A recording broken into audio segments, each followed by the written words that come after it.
बच्चों, welcome to Shalini उब्लिकर्स channel. तो आज हम सीखेंगे 7th स्टैंडर्ड का ज्योग्राफी का थर्ड लेसन जिसका नाम है टाइड्स। तो हम लोगों ने ज्योग्राफी के जो पहले दो लेसन्स है वो पिछले वीडियोस में जो है कवर की हुई है और उसके क्वेश्चन आंसर्स भी अपलोड किए हुए हैं। अगर आपने अभी तक देखा नहीं है या मिस कर दिया होगा तो आप जाके वो लेसन जरूर देखिएगा। अभी हम शुरू करेंगे ये थर्ड लेसन जिसका नाम है tides. Can you tell? Observe the following pictures, answer the questions given below and discuss. तो आपको यहाँ पे कुछ क्वेश्चंस दिए गए हैं नीचे जिसका आपको आंसर देना है। ये जो दो फिगर दिए गए हैं, फिगर 3.1a और 3.1b, इसको ऑब्जर्व करके आपको इन सवालों के जवाब देने हैं। Do the above photographs show the same place or different places? तो ये जो दोनों फोटोग्राफ्स है उसमें क्या सेम प्लेसेस है या उसमें अलग अलग जो प्लेसेस है वो दिखाई गई है? इसका आपको जवाब ढूंढना है इसे ऑब्जर्व करके दोनों फोटोज को। Observe and note the spread of water seen in both the photographs. तो आपको जो पानी का जो विस्तार हुआ है दोनों फोटोग्राफ्स में समंदर के, वो आपको देखना है ध्यान से और उसके बारे में नोट करना है। What is this natural event called? तो ये जो नेचुरल इवेंट है वो क्या कहलाता है, ये भी आपको पूछा गया है। तो हम इन सारे सवालों का ज्योग्राफिकल एक्सप्लेनेशन अभी देखते हैं। Both the photographs show the same place. तो जो दोनों फोटोग्राफ्स है वो क्या है, एक ही जगह की है। If you stay near the coast for some time, you will realize that the sea water is sometimes very close to the coast, figure 3.1a, while at other times it is far away from the coast, figure 3.1b. तो अगर आप किनारे के, coast मतलब क्या होता है, किनारा होता है, तो अगर आप किनारे के पास में रहोगे तो आपको पता चलेगा कि कभी कभी क्या होता है, समंदर का पानी जो है वो किनारे से काफी करीब होता है लेकिन कभी कभी क्या होता है, बहुत दूर होता है। तो देखिए 3.1a में आपको पता चलेगा, आपको यहाँ पे कुछ किनारा दिखाई नहीं दे रहा है बराबर से, ये जो लाइन का पोर्शन है वो आप अच्छे से देख सकते हो। तो अगर आप यहाँ पे देखोगे तो यहाँ पे कुछ और भी पोर्शन है जो आपको दिखाई यहाँ पे ज्यादा नहीं देता है, और यहाँ पर जो है वो क्या है, समंदर का पानी बहुत कोस्ट के दूर है, इसके लिए आपको ये कोस्ट जो है वो बहुत ज्यादा क्लियर दिखाई देता है।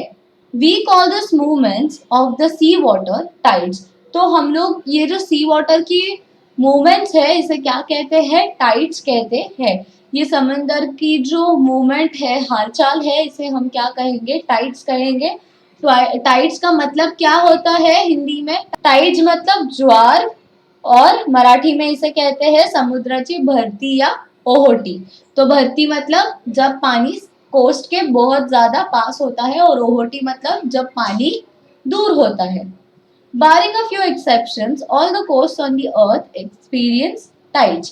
तो कुछ एक्सेप्शंस को अगर हम लोग हटा दे तो क्या हो जाएगा, सारे कोस्ट जो है दुनिया के, अर्थ पे के, उन्हें टाइड्स को एक्सपीरियंस करने को मिलता है। जो भरती या ओहोटी है समंदर का, जो ज्वार है उसे एक्सपीरियंस करने को मिलता है। High tides and low tides are natural phenomena. जो हाई टाइड्स है और लो टाइड्स है वो क्या है, नेचुरल फिनोमेना है। हाई टाइड्स मतलब भरती और लो टाइड्स मतलब क्या होता है, ओहोटी होता है। तो इसका मतलब है हाई टाइड्स मतलब जब पानी जो है वो कोस्ट के काफी पास होता है तब होता है हाई टाइड्स, और लो टाइड्स का मतलब है जब पानी कोस्ट से बहुत दूर होता है। तो हाई टाइड्स में समंदर के पानी का लेवल जो है वो बढ़ जाता है और लो टाइड्स में वो लेवल कम हो जाता है। Let us try to understand the scientific reason behind these natural events. तो ये जो नेचुरल इवेंट्स है इसके पीछे के हम लोग को साइंटिफिक रीजंस अंडरस्टैंड करने का ट्राई करना है। Tides are movements of sea water occurring daily and regularly. तो टाइड्स जो है, ज्वार जो है वो क्या है, सी वाटर का जो मूवमेंट है वो है। तो टाइड्स क्यों आते हैं, सी वाटर का जो मूवमेंट होता है रोज रोज उसी की वजह से आते हैं, और वो क्या होते हैं, डेली और रेगुलरली आते रहते हैं, तो मोमेंट्स चेंज होते रहते हैं। The level of sea water changes after a specific period of time. तो सी वाटर का लेवल जो है वो चेंज होता रहता है स्पेसिफिक पीरियड ऑफ टाइम के बाद। तो एक जो सर्टेन पीरियड है, जो वक्त है, उसके बाद चेंज होएगा जो सी वाटर का लेवल है वो। After every 12 hours and 25 minutes, a cycle of high tide and low tide gets completed. तो हर 12 घंटे 25 मिनट में क्या होता है, हाई टाइड और लो टाइड का साइकिल कंप्लीट होता है। तो हर 12 घंटे 50 मिनट में हाई टाइड और लो टाइड आती है। This regularly occurring event appears to be quite simple and natural. However, it is directly related to the sun, the moon, and the earth, and the gravitational and centrifugal forces that interact between them. तो ये जो regularly होते रहते हैं high tides and low tides जैसे events, वो हमें क्या लगता है, बहुत ही सिंपल और नेचुरल लगते होंगे, लेकिन वो डायरेक्टली किससे रिलेटेड है, सन मतलब सूरज, मून मतलब जो चांद है उससे, और अर्थ मतलब हमारी पृथ्वी, और जो अर्थ की ग्रेविटेशनल और सेंट्रीफ्यूगल फोर्सेस है उसका इंटरैक्शन का वो नतीजा है। तो ग्रेविटेशनल मतलब गुरुत्वाकर्षण बल जो है, और सेंट्रीफ्यूगल मतलब क्या है, अभिकेंद्रीय बल जो है, उसका ये रिजल्ट है high tides and low tides. तो देखिए इतनी सिंपल सी लगने वाली चीज जो है वो इतने सारे बड़े बड़े फैक्टर्स से रिलेटेड है। Try this. Keep a small stone or chalk piece on your notebook and move the notebook from left to right with some force. तो आपको क्या कहा है कि नोटबुक पे या तो स्टोन, छोटा सा पत्थर या फिर चौक का टुकड़ा रखिए और अपनी नोटबुक को मूव करना है आपको left to right with some force. आपको अपनी फोर्स का यूज करके उसको लेफ्ट से राइट मूव करना है। तो यहाँ पे देखिए लड़की जो है वो दिखाई गई है एक्टिविटी करते हुए, girl moving a notebook with force. Take water in a small container which has a handle, see what happens if the container is whirled around with force. तो आपको एक छोटा सा कंटेनर जो है जिसका हैंडल है उसमें पानी लेने के लिए कहा गया है और पूछा है कि अगर ये जो कंटेनर है उससे हम लोग अगर स्पिन करेंगे या रोटेट करेंगे या हिंदी में अगर कहेंगे तो घुमाएंगे तो क्या होगा, ये आपको ऑब्जर्व करना है। Fill the mixer jars with water and switch on the mixer. तो मिक्सर के जार्स को पानी से भरना है और मिक्सर को चालू करना है। Observe, do this under a supervision of parents. तो आपको ऑब्जर्व करना है कि पानी जो है मिक्सर के जार में जब आप चालू कर देते हो मिक्सर का जार तो उसका क्या होता है, और ये आपको स्पेशली अपने पेरेंट्स के सुपरविजन में करना है। कुछ भी है जो खुद से नहीं करना है, ऐसा रिस्की काम जो आपके लिए हार्मफुल हो सकता है, तो अपने पेरेंट्स का परमिशन लेना और उनके देख रेख में ही एक्टिविटी करना, ठीक है, खुद से बिल्कुल भी मत करना। Observe a fan and a slingshot while they are moving. तो जो फैन है और जो स्लिंग शॉट है मतलब पंखा और जो गुलेल है उसका आपको ऑब्जर्वेशन करना है जब वो मूव करते रहेंगे तभी। Take half a glass of water, slowly move the glass in one direction in circular fashion. Observe what happens to the water.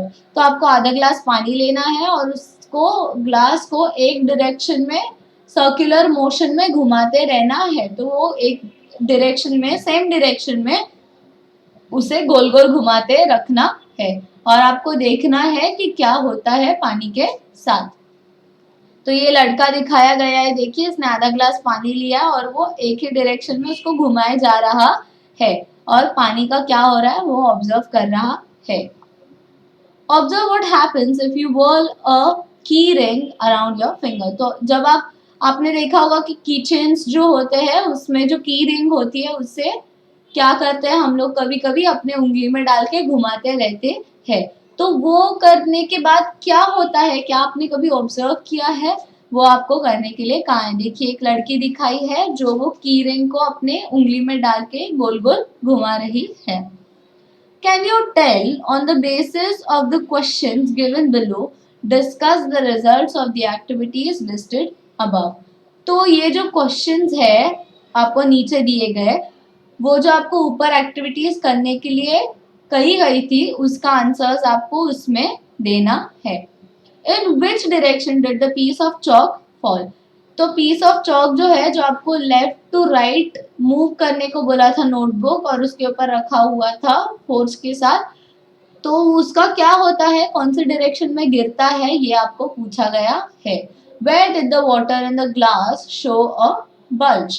तो जो आपको दूसरा एक्टिविटी दिया गया था कि एक कंटेनर में आपको हैंडल वाले उसमें पानी भरना है और उसे घुमाना है फोर्स के साथ, तो आपको वो सवाल पूछा गया है कि कहाँ पे पानी जो है, ग्लास जो है उसमें बल जाता है, कहाँ पे वो ग्लास फूकता है।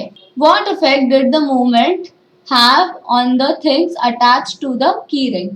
तो कीरिंग में जो चीजें थी, जब आप उसको घुमा रहे थे गोल गोल, तो उसमें जो चीजें लगी हुई थी उस पे क्या असर हुआ, ये भी आपको पूछा गया है। What happened to the water in the container and the mixer। तो आपको मिक्सर में लगा कि जो पानी घुमाने के लिए कहा गया था अपनी पेरेंट्स के सुपरविजन में, उसके अंदर की पानी का क्या होता है और जो मिक्सर है उसका क्या होता है, ये भी आपको पूछा गया है। Which forces should be operating in the activities listed above। तो कौन सा फोर्स है जो ये सारी चीजों पे ऑपरेट हो रहा है, मतलब ये सारी चीजों पे काम कर रहा है, ये भी आपको पूछा गया। In which activities did you find that the centrifugal और ग्रेविटेशनल फोर्स वाज ग्रेटर। तो कौन सी एक्टिविटी में आपको ऐसा लगा कि सेंट्रीफ्यूगल या ग्रेविटेशनल फोर्स ज्यादा था। तो ज्योग्राफिकल एक्सप्लेनेशन देखते हैं इसका। In all the above activities, the effect of the centrifugal force is visible। तो सारी जो एक्टिविटीज थी जो हम लोगों ने ऊपर की, उसमें सेंट्रीफ्यूगल फोर्स का इफेक्ट जो है वो विजिबल है। तो हमें सेंट्रीफ्यूगल जो फोर्स है वो क्लियरली दिखाई देता है। सेंट्रीफ्यूगल फोर्स क्यों? क्योंकि हम लोगों ने चीजें जो थी वो गोल घुमाई थी या स्पिन की थी या रोटेट की थी, ठीक है। The centrifugal force acts in the direction opposite to the gravitational force। तो सेंट्रीफ्यूगल फोर्स क्या करता है, जो ग्रेविटेशनल फोर्स के अपोजिट डायरेक्शन में वो काम करता है। ये आपको याद रखना है, ये आपको ऑब्जेक्टिव्स में 100% आएगा। Centrifugal means going away from the centre. तो सेंट्रीफ्यूगल क्या होता है, सेंटर से दूर दूर जाना, उसे कहते हैं centrifugal. You must have experienced it too. At the local fest, if you sit in the Ferris wheel, your seat spins and leans outward away from the wheel. This is also an effect of the centrifugal force। तो है, ये आपने खुद भी experience किया होगा।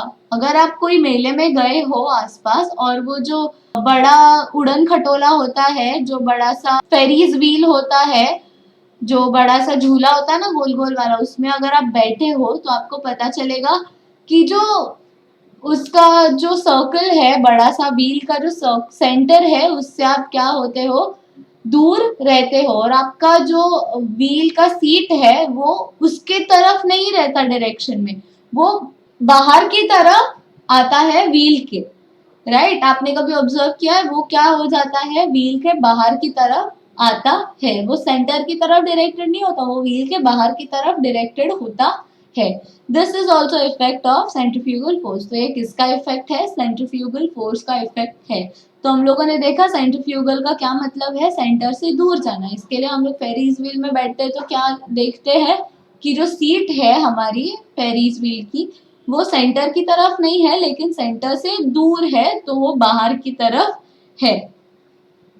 Divide the students into 2 equal teams, conduct a game of tug of war for 5 minutes, discuss their experiences in the class। तो ये आपको टीचर्स के लिए इंस्ट्रक्शन दी गई है, और यहाँ पे कहा है कि जो स्टूडेंट्स है उन्हें 2 इक्वल टीम में डिवाइड करना है, बांटना है, और उनमें टग ऑफ वॉर मतलब जो रस्सी खींच का गेम होता है ना, वो खिलाना है 5 मिनट के लिए, और जो भी एक्सपीरियंस आई होंगी बच्चों को वो उन्हें नोट करना है। अब हम पढ़ेंगे आगे centrifugal and gravitational force. Due to its rotation the earth gets a type of power और फोर्स। तो क्योंकि अर्थ घूमता ही रहता है खुद के आसपास, तो क्या हो जाता है, अर्थ को एक पावर या फोर्स मिल जाता है। This force works away from the centre. और ये जो फोर्स है वो क्या होता है, सेंटर से दूर जो होता है काम करता है। It is called centrifugal force. और उसी को क्या कहते हैं, सेंट्रीफ्यूगल फोर्स कहते हैं। तो अर्थ को सेंट्रीफ्यूगल फोर्स क्यों आता है, उसकी रोटेशन की वजह से, और वो क्या होता है, सेंटर से दूर काम करता है। तो 3.5 जो फिगर है वहां पे आपको दिखाया गया है सेंट्रीफ्यूगल फोर्स के बारे में। Due to this force any object on the earth would be thrown into the space. तो ये जो फोर्स है सेंट्रीफ्यूगल फोर्स, क्योंकि ये अर्थ से जो है, सेंटर से जो है वो दूर काम करता है, तो क्या हो जाएगा, ये फोर्स की वजह से जो कोई भी ऑब्जेक्ट है अर्थ के ऊपर वो फेंकी जाएगी स्पेस के अंदर। However, the gravitational force is working towards the center of the earth at the same time। तो लेकिन वही क्या हो रहा है, दूसरी तरफ ग्रेविटेशनल फोर्स जो है, गुरुत्वाकर्षण जो बल है, वो क्या हो रहा है, सेंटर की तरफ खींचता है सब चीजों को। This force is many times greater than centrifugal force. तो ग्रेविटेशनल फोर्स क्या है, सेंट्रीफ्यूगल फोर्स से बहुत ज्यादा है, बहुत ज्यादा बड़ा है। इसके लिए क्या हो जाता है, जब सेंट्रीफ्यूगल फोर्स की वजह से अगर कोई चीज स्पेस में फेंकी जा सकती है, तो क्या करती है, ग्रेविटेशनल फोर्स उसको खींचती रहती है। इसके लिए कुछ भी अर्थ से डिसलोकेट नहीं हो रहा है, क्योंकि ग्रेविटेशनल फोर्स ज्यादा मात्रा में है और ज्यादा बड़ी है सेंट्रीफ्यूगल फोर्स से। Hence, any object on the surface of Earth remains at the place where it exists। इसके लिए क्या होता है, जैसे मैंने आपको बताया, कोई भी ऑब्जेक्ट जो है वो डिसलोकेट नहीं होती, कि कोई भी जो चीज है वो अर्थ के सरफेस से अपनी जगह से हिल नहीं रही है। तो यहाँ पे आपको दिखाया है, देखिए ये नॉर्थ पोल है। तो ये आपको एक ग्लोब का, अर्थ का एक ऐसा ही डेमो पिक्चर दिखाया गया है। ये जो है सेंट्रीफ्यूगल फोर्स है जो काम कर रहा है। ये भी जो है सेंट्रीफ्यूगल फोर्स है, ये आपको वर्टिकली दिखा है। ये टॉप फेज है, ये फ्रंट फेज है, ठीक है। नॉर्थ पोल साउथ पोल है और अर्थ क्या हो रही है, गोल गोल घूम रही है, ये आपको दिखाया गया है। वापस से फ्रंट फेसिंग में आ गई, ये सेंटर ऑफ द अर्थ है। तो सेंट्रीफ्यूगल फोर्स अगर चीजें बाहर फेंकती है तो ग्रेविटी उन्हें क्या करती है, अंदर खींचती है। इसके लिए जो कोई भी चीज है वो क्या नहीं होती, अर्थ के सरफेस से हिलती नहीं है। Tides. The following factors are responsible for the occurrence of tides। तो जो नीचे दिए गए फैक्टर्स है आपको, वो क्या है, टाइड्स के लिए, ज्वार के लिए, समंदर का भरती या ओहोटी के लिए रिस्पॉन्सिबल है। तो देखते हैं वो क्या फैक्टर्स है। The gravitational pull of the moon and the sun as well as that of earth। तो जो सन, मून, अर्थ का जो ग्रेविटेशनल पुल है, गुरुत्वाकर्षण बल जो है, जो खिंचाव है ग्रेविटेशनल, वो क्या है, रीजंस है, रिस्पॉन्सिबल किसके लिए, ऑकरेंस ऑफ टाइड्स के लिए। तो जो ज्वार आता है उसको कौन रिस्पॉन्सिबल है, gravitational pull of moon, sun and earth, ये रिस्पॉन्सिबल है। Revolution of the earth around the sun and the indirect revolution of the moon around the sun। तो जो अर्थ का रिवोल्यूशन है, जो सन के अराउंड अर्थ घूमती रहती है, वो भी एक रीजन है। और जो मून है, जो इनडायरेक्टली सन के अराउंड घूमती है, वो भी एक रीजन है। तो मून इनडायरेक्टली कैसे घूमता है, क्योंकि मून जो है वो अर्थ के आसपास घूमता है, और अर्थ है जो खुद सन के आसपास घूमता रहता है। तो इसके लिए मून का भी ऑटोमेटिक क्या हो जाता है, सन के आसपास रिवोल्यूशन हो जाता है। Centrifugal force generated due to the rotation of the earth. तो जो अर्थ का रोटेशन है उसकी वजह से जो सेंट्रीफ्यूगल फोर्स जो जनरेट होता है, जो तैयार होता है, वो भी एक फैक्टर है टाइड्स को आने के लिए। The moon is closer to the earth than the sun, hence its gravitational force becomes more effective than that of the sun। तो जो मून है वो अर्थ से ज्यादा पास में है, इसके लिए उसका जो ग्रेविटेशनल फोर्स है वो क्या हो जाता है, ज्यादा हो जाता है सन से और ज्यादा इफेक्टिव होता है सन से। Tides occur due to the relative positions of the moon, the sun and the earth. तो टाइड क्यों होते हैं, जो सन, मून और अर्थ के कुछ पोजिशंस होते हैं उसकी वजह से वो टाइड्स आते हैं। A place on the earth located at the opposite point of the place experiencing high or low tide also experiences high or low tide respectively at the same time. तो एक जगह पे अगर हाई टाइड या low tide हो रहा है तो उसके जो एग्जैक्टली अपोजिट पॉइंट है अर्थ पे वहां पे भी हाई टाइड या लो टाइड हो रहा होता है। तो यहाँ पे अगर हाई टाइड है तो वहां पे भी हाई टाइड ही रहेगा, यहाँ पे अगर लो टाइड है तो वहां पे भी लो टाइड ही रहेगा। तो एग्जैक्टली जो अपोजिट है जहाँ पे ये हो रहा है हाई टाइड या लो टाइड, उसका आपको एक्सप्लेनेशन यहाँ पे दिया गया है। This is a result of the centrifugal force. तो ये किसका रिजल्ट है, सेंट्रीफ्यूगल फोर्स का रिजल्ट है, क्योंकि अर्थ खुद के आसपास रोटेट करता है, इसके लिए क्या हो जाता है, उसको सेंट्रीफ्यूगल फोर्स मिलता है और उसका रिजल्ट क्या आया, अल्टीमेटली हमें हाई टाइड्स या लो टाइड्स मिली है। See figure 3.6 and try to understand the locations of high and low tides on the earth. तो आपको यहाँ पे 3.6 जो फिगर है वो दी गई है ऑकरेंस ऑफ टाइड्स, वो हमें देख के पता लगाना है कि हाई टाइड और लो टाइड कैसे होता है। When there is a high tide at 0 degree meridian, the 180 degree meridian also experiences the high tide. तो अगर 0 डिग्री मेरिडियन पे हो रहा है हाई टाइड तो क्या होता है, उसके एग्जैक्टली अपोजिट 180 डिग्री पे भी क्या होता है, हाई टाइड होता है। The meridians that are at right angles to those having high tide will experience low tide at the same time. तो जहाँ पे राइट एंगल्स है जिसको हाई टाइड हो रहा है, तो देखिए यहाँ पे अगर हाई टाइड हो रहा है तो क्या होगा, यहाँ पे लो टाइड होगा। तो जहाँ पे भी हाई टाइड हो रहा है उसके जो राइट एंगल में है उससे क्या होगा, वहां पे लो टाइड होगा। तो देखिए यहाँ पे हाई टाइड हो रहा है, यहाँ पे क्या हो रहा है, लो टाइड हो रहा है, क्योंकि ये जगह के राइट एंगल पे ये जगह है। ठीक है, ये परपेंडिकुलर है ना एक दूसरे से, इसके लिए अगर हॉरिजॉन्टल लाइन अगर आप देखोगे तो क्या हो जाएगा, हाई टाइड, लेकिन वर्टिकल उसको अगर राइट एंगल देखोगे तो क्या हो जाएगा, लो टाइड हो जाएगा। If it is high tide at 0 degree and 180 degree meridians, then at which meridians will a low tide occur? तो आपको पूछा गया है 0 डिग्री और 180 डिग्री पे अगर हाई टाइड हो रहा है तो कौन सी एंगल्स है जो क्या होगा, वहां पे लो टाइड होगी।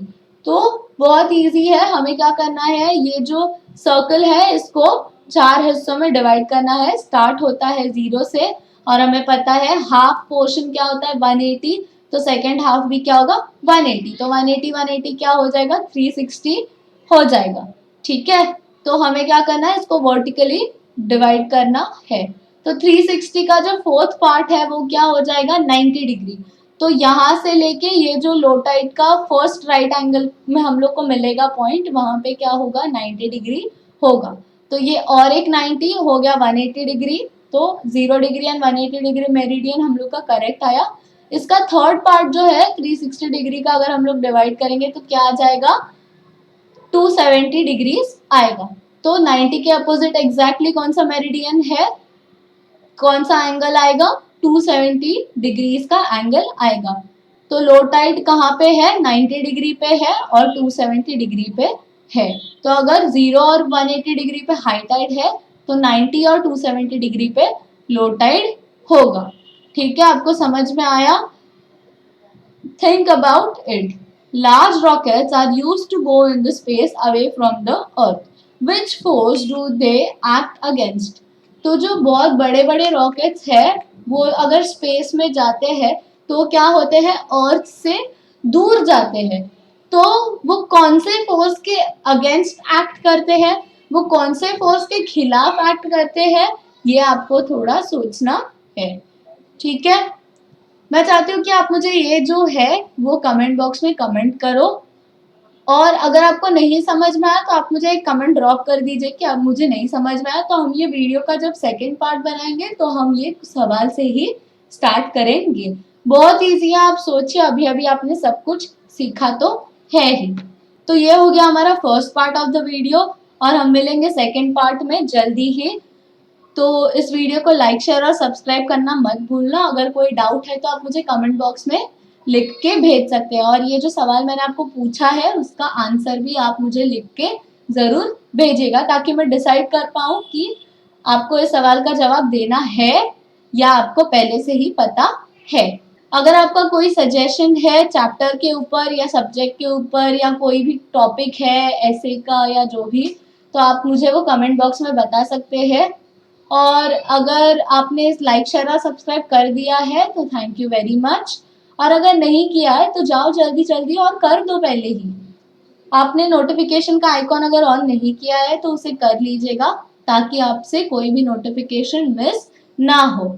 आप चैनल पे नए हो तो सब्सक्राइब बटन ज़रूर दबाना, नोटिफ़िकेशन आइकॉन ऑन करना बिल्कुल भी मत भूलना। और अगर ये सब कर दिया है तो आप मुझे वीडियो के लिए कमेंट बॉक्स में थैंक यू तो बोल ही सकते हो, राइट? तो मिलेंगे अगली वीडियो में, तब तक के लिए bye bye, stay home, stay safe.